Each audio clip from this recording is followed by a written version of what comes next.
Здравейте! В това видео на вниманието ни е нова плетка, леко ажурна и релефна, схемата на която е от 4 бримки и 4 реда. Красивата й текстура се получава от придавки и свивки.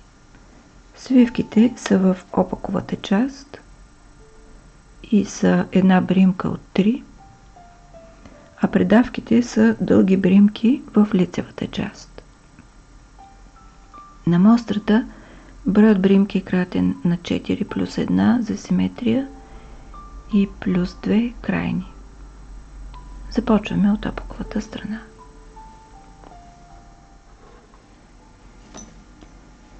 Първи ред от опаковата страна. Тук правим свивки от 3 бримки, една. Започваме с свивка от 2 бримки, защото сме в края, с наклон вляво, след което една опакова. Следващите 3 бримки изплитаме последния начин. Сваляме първата, втората и третата лицево за предната стена и първата намятаме върху тях, след което опакова. И отново сваляме първата, следващите 2 лицево за предната стена и първата върху тях. Опакова. Свивка от 3-1. Опакова. Свивка.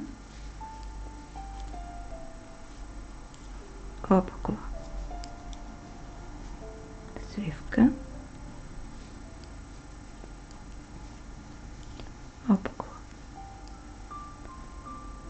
И последните 2 бримки ще направим свивка, 2 с наклон вдясно.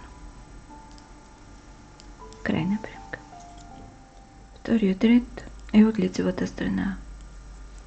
Една опакова, следващата бримка изваждаме от дясната й страна една дълга, изплитаме я, след което от лявата й страна една дълга.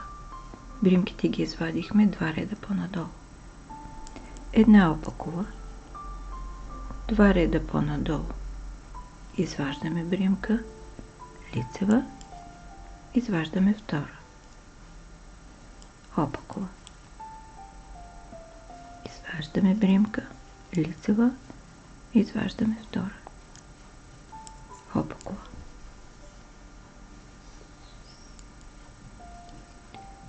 И плетем така до края на реда.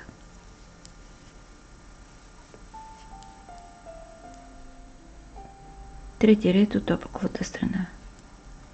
Тук плетем една лицева, следващата сваляме конеците отпред, една опакова.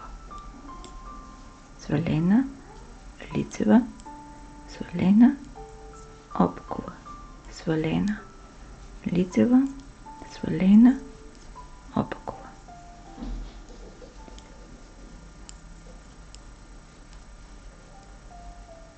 И така до края на реда.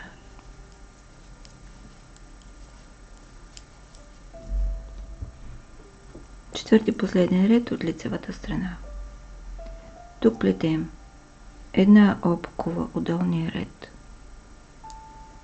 3 лицеви, опакова от долния ред, 3 лицеви,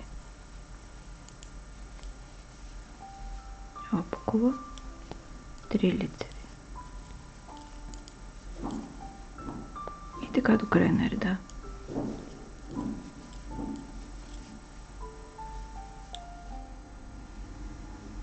Тази съвсем нова и интересна плетка с нежна текстура и красив релеф е идеален избор и за лятото, и за зимата.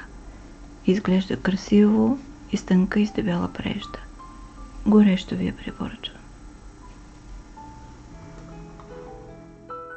Благодаря ви, че бяхме заедно.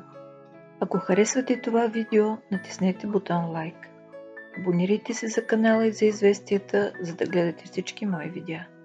Пожелавам ви вдъхновение, летете с любов и бъдете щастливи. До скоро!